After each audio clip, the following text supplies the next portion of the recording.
오늘 우리에게 주시는 하나님의 말씀은요, 전도서 11장 말씀입니다. 11장 1절로 10절까지 우리 마지막 절까지 한 목소리로 함께 읽겠습니다. 너는 내 식물을 물 위에 던지라. 여러 날 후에 도로 찾으리라. 7에게나 8에게 나누어 줄지어다. 무슨 재앙이 땅에 임할는지 내가 알지 못함이니라.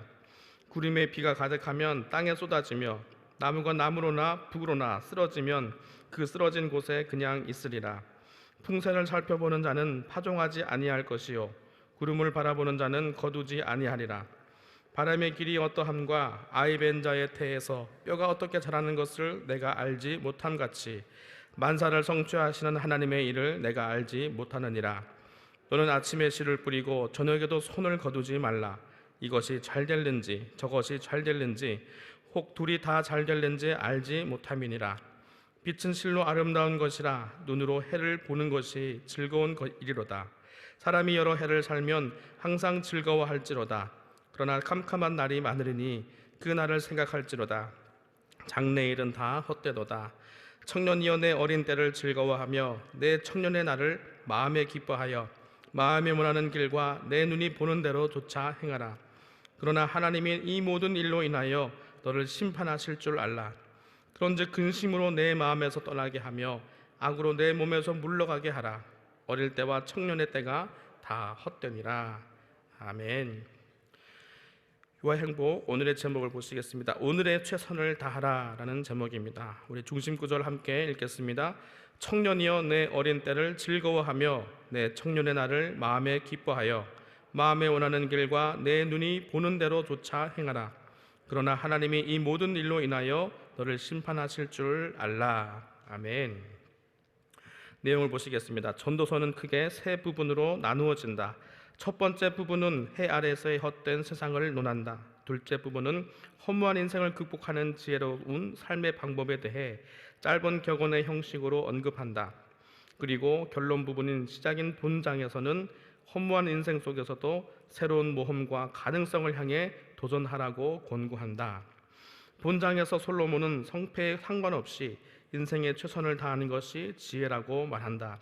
특히 내 식물을 물 위에 던지라는 말은 모험에 가까운 사업을 벌리라, 즉 도전하는 삶을 살라는 것이다. 우리의 미래는 정해져 있지 않다. 그리스도인은 운명에 굴복하는 자가 아니라 운명을 바꾸고 미래를 개척하는 도전자가 되어야 한다. 솔로몬은 특히 청년의 때를 놓치지 말라고 권면한다. 청년의 때는 아름다운 시기요 무한한 가능성의 시기이다. 우리는 청년의 마음을 가져야 한다. 해보지도 않고 안 된다고 말하지 말고 행복한 미래를 꿈꾸며 오늘을 잡아야 한다. 우리는 오늘이라는 시간 동안 하나님이 주신 가능성에 도전하며 삶을 즐겨야 한다. 그렇다고 해서 청년의 때를 경박하게 살아서는 안 된다. 종말에 있을 하나님의 심판을 기억하며 선한 일에 열심을 내며 살아야 한다. 현대사회는 청년들에게 최고가 되라고 요구한다. 그러나 솔로몬은 최고가 되기보다 최선을 다하라고 권면한다. 솔로몬은 평생 최고의 삶을 살았던 사람이다. 하지만 결국엔 모든 것이 헛되다고 고백한다. 전도서를 통해 우리가 배울 수 있는 것은 헛된 세상의 부귀와 영화에 연연해하지 말고 영원한 세계를 바라보며 하늘의 상급을 기대하며 최선을 다하는 것이다. 아멘. 이 세상은 이해할 수 없는 일들로 가득합니다. 버릴 마음을 먹고 좋은 일에 투자한 것이 놀라운 결과로 나타나는가 하면 반대로 애쓰고 수고한 일들이 허사가 되는 일들도 참 많습니다. 이러한 세상의 불확실함 그리고 수고의 덧없음을 인하여서 어떤 사람들은 회의적인 생각을 가지고 인생을 살아가기도 합니다. 노력해봐야 소용없다. 그런 생각으로 의욕을 잃고 또 세상을 원망하며 정직하게 수고하는 사람들을 때로는 어리숙하고 미련한 사람으로 비웃기까지 합니다.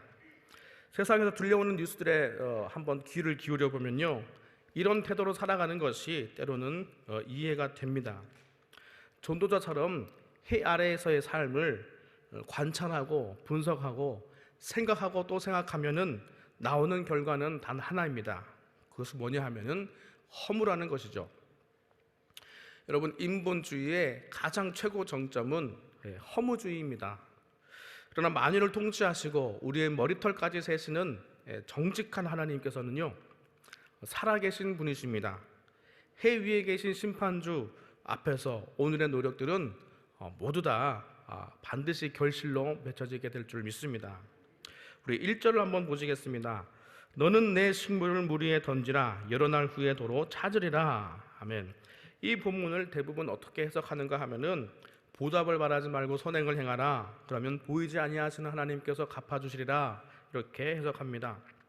그런데 세 번역이나 공동 번역을 보게 되면은, 돈이 있으면 해상무역에 투자하여라, 그리하면 여러 날 후에 이익을 얻으리라, 이렇게 전혀 다르게 번역하기도 합니다. 그래서 2절도 서로 다르게 해석합니다. 7에게나 8에게 나눠줄지어다. 무슨 재앙이 내게 땅에 임할는지 내가 알지 못함이니라. 이거를 선행으로 해석한다면은, 훗날 네가 어떤 재앙을 만날지 모르니까 미리 선행을 베풀어 두어라, 이렇게 읽히고요. 이것을 무역으로 해석하게 되면은, 훗날 어떤 위험 요소가 있을지 모르니까 여러 곳에 분산 투자하여라, 이런 뜻이 됩니다. 선행으로 해석하는 것이 조금 더 목회적이긴 하겠지만, 투자의 지혜로 본다고 하여도 지혜자 솔로몬의 교훈으로 손색이 없습니다. 그리고 1절부터 8절까지의 전체 맥락을 보게 되면은, 미리 선행을 베풀든 아니면 분산을 투자해서 하든 또 그렇게 해야 하는 이유, 그 중심절이 3절과 5절인데요. 그렇게 해야 하는 이유가 뭐냐 하면은, 앞날을 알 수 없기 때문이라는 것입니다. 앞날을 알 수 없으니 오늘의 삶을 최선을 다해야 한다는 그 큰 의미는 달라지지 않는다는 것입니다. 우리 1절을 다시 한번 보겠습니다. 너는 내 식물을 물 위에 던지라, 여러 날 후에 도로 찾으리라. 이 식물은 유대인들의 주식인 납작한 빵을 의미합니다. 이것을 뜯어서 물 위에 던지면 어떻게 되겠습니까? 물에 풀어져서 가라앉고 말 것입니다. 이게 무슨 소용이 있겠어요? 그래도 이것을 행하라는 것입니다. 누가 먹을지, 그것이 어떤 도움이 될지 너는 판단하지 말고 선을 행하라 하는 것입니다. 누구를 도울지도 고르지 말라는 것입니다. 그래서 2절에 보시면은 7에게나 8에게 나누어 줄지어다. 대상을 고르지 마라, 그리고 횟수도 제한하지 말라는 것입니다. 7은 성경에서 완전수를 의미합니다. 예수님께서 7번씩 70번씩이라도 형제를 용서하라 하셨던 것처럼, 이 7에게나 8에게라는 뜻은 선을 행하고 나서 이 정도면 됐다, 이런 거 없다는 것입니다. 우리가 잘 아는 비유인 선한 사마리아의 비유에서 보면은, 사마리아인은 선을 누구에게 행합니까? 내 시각으로, 내 관점으로 정하지 않습니다. 오직 어떤 기준으로 선을 행하는가 하면은, 그 사람에게 도움이 필요한가? 이것이 유일한 기준이었다는 것입니다. 강도 만난 사람이 어떤 존재인지 지나가는 레위인들, 제사장에 비하면은 이 강도 만난 사람에 대한 정보는 하나도 없습니다. 당신은 훌륭한 사람이니까 도와줘야지, 당신은 평소에 나와 사이가 좋으니까 도와줘야지, 이런 거 없습니다. 오히려 레위인, 제사장이라는 신분은 도움을 주는 쪽에서의 조건입니다. 무슨 말이냐? 나는 레위인이니까 당신을 도울 수 없다, 나는 제사장이니까 도울 수 없다, 내 쪽에서의 조건이라는 것입니다. 그러나 사마리아인은요, 도와주는 쪽에서의 처지를 보자면은 그는 도우면 안 되는 사람입니다. 왜요? 지금 누워있는 그 강도 만난 사람은요, 10중 8구 유대인입니다. 보통 성경에서 딱히 설명하지 않으면 그 사람은 누구냐 하면은 유대인 남자예요. 그러면 돕는 사마리아인이 처지에서 도와줄 사람이 누구인지 알아보아야 하지 않을까요? 네, 알아보고 골라야 합니다. 누워있는 그 사람은요, 사마리아인을 개취급하는 유대인입니다. 경건한 유대인이라면은 옷 끝에 술이 달렸어요. 그러니까 옷차림부터가 다릅니다. 경건하면 경건할수록 더 사마리아인을 개처럼 취급했습니다. 그래서 사마리아인은요, 선을 행해도 가려서 해야 하지 않았을까요? 우리는 어떻습니까? 사마리아인처럼 적극적으로 팔을 걷어붙이고 남을 돕는 것은 차치하고서라도 누군가의 부탁을 들었을 때 여러분의 쪽에서 헤아리는 그 기준은 무엇입니까? 여러분이 남을 도울 때 지금 내가 남을 도울 때인가? 아니면 그렇지 말아야 할 것인가? 그것을 가르는 기준은 무엇입니까? 4절을 한번 보시겠습니다. 풍세를 살펴보는 자는 파종하지 아니할 것이요 구름을 바라보는 자는 거두지 아니하리라. 4절이 보여주는 모습은 바로 이것입니다. 조건을 보는 거예요. 오늘은 바람이 부네. 오늘은 씨를 뿌리면 안 되겠다. 구름을 낀 것을 보니까 오늘은 추수하면 안 되겠다. 이것이 참 지혜로운 것 같아요. 누구든 그렇지 않겠습니까? 바람이 불 때 씨를 뿌리지 아니하고 또 비가 오려고 하는데 추수를 하려는 사람은 참 어리석은 사람이겠죠. 하지만 하나님 보시기에요, 지혜롭게 행한 그 사람도 어리석은 것입니다. 왜 그럴까요?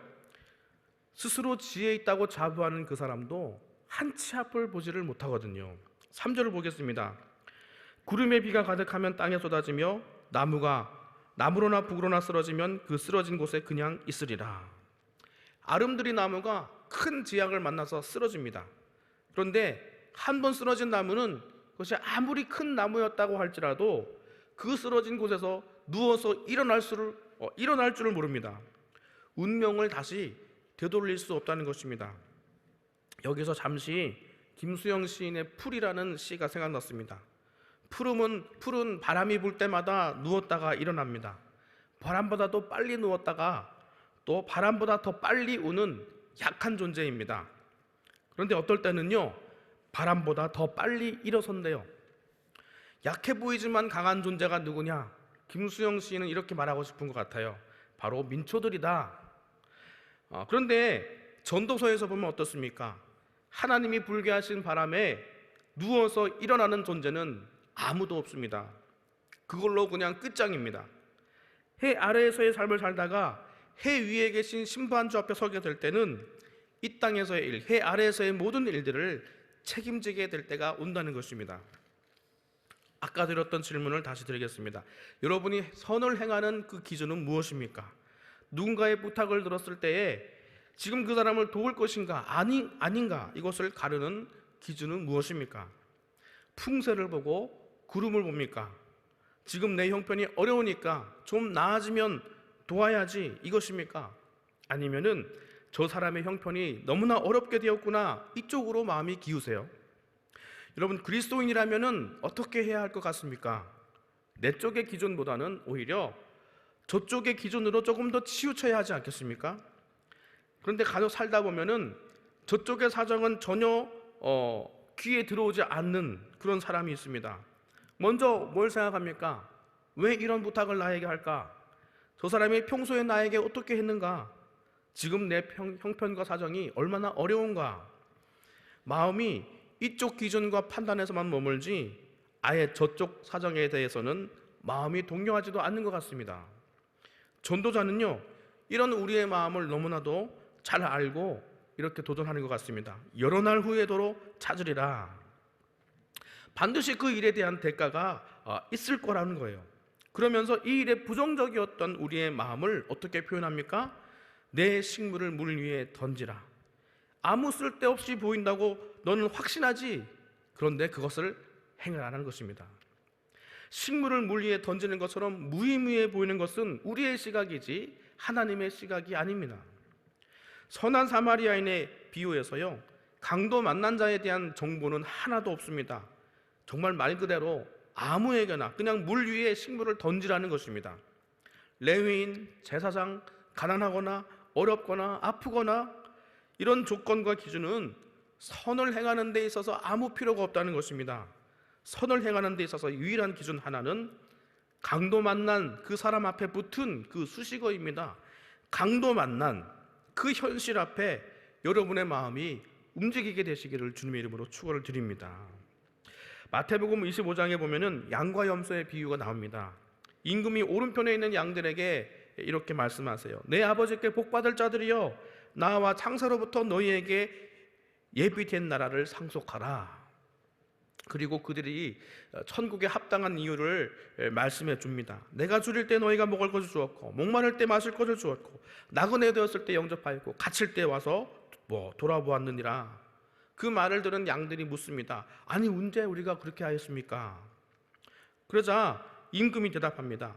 너희가 여기 내 형제 중에 지극히 작은 자에게 행한 것이 바로 나에게 행한 것이다. 여기서 예수님께서는요, 여기 있는 지극히 작은 자 모두에게 행한 것이 내게 한 것이니라, 이렇게 말씀하지 않으셨어요. 그리고 또 너희는 선행을 많이 했기 때문에 천국이 너희 것이다 라고도 말씀하지 않으셨어요. 지극히 작은 자 하나에게 한 것이 곧 내게 한 것이라 하는 것은 이 무슨 뜻일까요? 주님은 네가 선행을 몇 건 했느냐 그거로 판단하지 않는다는 것입니다. 내가 선을 행하는 그 기준이 무엇이냐, 그 기준이 나와 같으냐, 그걸로 판단하신다는 것입니다. 너는 마음이 어디로 기우는 자이냐, 마음을 통찰해 보신다는 것입니다. 요즘에는 뇌과학이 발달해가지고 뇌 사진을 찍으면 그 사람의 중독 여부를 알 수 있다고 합니다. 마찬가지로 천국에서는 이런 비슷한 가정이 있을 것 같습니다. 사람의 마음과 마음의 근육을 보는 그 눈이 우리를 감찰하실 거예요. 우리의 손과 발은 이 땅을 살아가면서 어떤 수고를 하였었는지, 육신의 굳은 살처럼 우리의 마음은 주로 어디에 헌신하면서 일하였는지 마음의 굳은 살을 보시는 눈으로 양과 염소를 분별하실 것입니다. 사랑하는 성도 여러분, 오늘 우리의 마음을 한번 살펴보기를 원합니다. 내 마음은 어디로 기울었는가? 내 형편인가? 아니면 형제의 어려움인가? 그쪽 사정은 아예 생각해 보지도 않고 제쳐두었는가? 아니면은 도울 수 없더라도 안타까이 여기며 기도라도 하고 있는가? 풍세를 걱정하며 뿌리지 않는다면 거둘 것은 아무것도 없습니다. 비를 걱정하며 추수하지 않는다면 그 언제 강한 바람에 쓰러져 누워 일어날 수 없는 그런 처지에 빠질지 모르는 그런 인생입니다. 전도서가 말하는 인생의 참 지혜는 무엇일까요? 내일 어떻게 될지 모르니까 지금을 즐겨라? 아니면은 내일 어떻게 될지 모르니까 인생을 회개하고 비관적으로 살아라? 이거 둘 다 아닙니다. 전도자는 죽음이라는 현실 앞에서 사는 인생의 헛됨을 분명하게 말하고 있습니다. 또한 하나님이 주신 그 삶의 분복을 누리면서 행복하게 살라고도 말씀하고 있습니다. 해 아래에 있는 인생의 헛됨과 현재의 삶의 복을 누리는 삶, 이 두 가지를 전도서가 말하는 중요한 주제입니다. 그런데 이 전도자는 두 가지 사이에서 어떻게 조화를 이루며 살아가야 하는가, 그것을 제시하고 있습니다. 8절을 보겠습니다. 사람이 여러 해를 살면 항상 즐거워할지로다. 그러나 캄캄한 날이 많으니 그날을 생각할지로다. 장래일은 다 헛되도다. 전도자는 인생을 바라보는 조화로운 시각을 우리에게 제시합니다. 너무 비관적으로도 또 너무 낙관적으로도 보지 않습니다. 보통 사람들은 어느 한쪽으로 치우치기 쉽습니다. 인생에서 고통과 쓴맛을 오래 본 사람들은요, 인생은 덧없는 것이라고 말합니다. 또 인생이 살만하다고 느끼는 유복한 사람은요, 인생은 즐거운 일로 가득하다고, 오늘을 즐기자고 말합니다. 그러나 전도자는 그 인생이 불행하든 행복하든 하나님이 주신 복이라는 사실을 먼저 전제하고 오늘을 즐겁게 살라고 말합니다. 그러나 나중에 캄캄한 날이 올 것을, 오늘의 웃음이 다 날아가 버릴 그런 허무할 날들이 올 것임을 분명히 경고합니다. 9절을 보겠습니다. 청년이여 내 어린 때를 즐거워하며 내 청년의 날을 마음에 기뻐하여 마음에 원하는 길과 내 눈이 보는 대로 조차 행하라. 그러나 하나님이 이 모든 일로 인하여 너를 심판하실 줄을 알라. 아멘. 그럼 결국 인생의 결국을 알았으면 어떻게 해야 합니까? 12장에도 이어서 나오겠지만 11장의 메시지로 정리하자면 이렇습니다. 내일 어떤 일이 기다릴지 모르니 오늘 최선을 다하라는 것입니다. 6절입니다. 너는 아침에 씨를 뿌리고 저녁에도 손을 거두지 말라. 이것이 잘 될는지 저것이 잘 될는지 혹 둘이 다 잘 될는지 알지 못함이니라. 이 말은 너는 아침 저녁 투잡을 뛰어야 하느니라, 이런 말로 주신 것이 아니라 언제든지 최선을 다하라, 이런 메시지입니다. 그리고 미래를 알 수 없으니 오늘 선한 일을 행하라는 것입니다. 예수님도 불의한 청지기 비유를 통해서 말씀하셨어요. 불의한 재물을 모은 그 종이 주인과 정산할 날이 가까우니까 어떻게 합니까? 그 불의한 재물로 친구를 삽니다. 그래서 미래를 준비합니다. 주님 말씀하세요. 세상 아들들도 이렇게 지혜로운데 왜 너희들은 나중을 대비하지 않느냐? 전도서의 말로 표현하자면은 왜 해 위에서 살 날들을 너희는 준비하지 않느냐는 것입니다. 사랑하는 성도 여러분, 우리의 인생이 죽음의 권세가 지배하는 해 아래에서의 삶뿐이라면은 그 말 그대로 허무뿐인 삶일 것입니다. 그러나 해 위에서 통치하시는 그 심판자 앞에 설 날이 우리에게 다가오고 있습니다. 그 해 위에서의 삶이 진짜 고통이 영원히 계속되는 허무한 날들이 일 것인지, 아니면은 영원한 생명으로 오늘 내게 주신 인생의 그 복을 진정으로 누리는 기쁨 가득한 삶이 될 것인지를, 그것이 심판자 앞에서 결정이 난다는 것입니다. 여러분, 이 사실을 꼭 기억하실 수 있기를 바랍니다. 그래서 오늘의 삶에 감사하면서 기쁨으로 살되 하늘의 상급을 준비하시는 지혜로 살아가시기를 바랍니다. 가장 작은 것에게, 작은 자에게 선을 베푸는 그 새로운 기준으로 사시기를 바랍니다. 그리하면 마지막 날 이 세상과 다른 기준으로 양과 염소를 가르시는 주님, 그 심판자 앞에서 은혜를 얻게 될 것입니다. 이 믿음으로 주님 앞에 서시는 저 여러분 되시기를 주님의 이름으로 축원을 드립니다. 기도하시겠습니다. 아버지, 은혜를 감사합니다. 전도자의 지혜를 통하여서 해 위의 영원한 삶을 바라보게 하심을 감사합니다. 때를 따라 피를 불면 춤추고 애곡하면 함께 눈물 흘리는 인생의 지혜를 배우기를 원합니다. 오늘의 삶을 밝고 귀한 선물로 보며 감사와 기쁨으로 살아가기를 원합니다. 동시에 캄캄한 날이 이를 것을 기억하며 해 위의 심판자 앞에 설 날을 기억하게 하셔서 오늘의 삶을 최선을 다하여서 물 위에 식물을 던지는 삶을 살게 하여 주시옵소서. 그리하여서 오늘의 보람뿐 아니라 천국에서의 영원한 기업과 상급을 받아 누리는 자들이 모두 다 되게 하여 주시옵소서. 우리 소망 되신 예수 그리스도 이름으로 기도하옵나이다. 아멘. 주님 가르치신 기도로 예배를 마치겠습니다. 하늘에 계신 우리 아버지여, 이름이 거룩히 여김을 받으시오며 나라의 임하옵시며 뜻이 하늘에서 이룬 것 같이 땅에서도 이루어지이다. 오늘날 우리에게 일용할 양식을 주옵시고 우리가 우리에게 죄 지은 자를 사하여 준 것 같이 우리 죄를 사하여 주옵시고 우리를 시험에 들게 하지 마옵시고 다만 악에서 구하옵소서.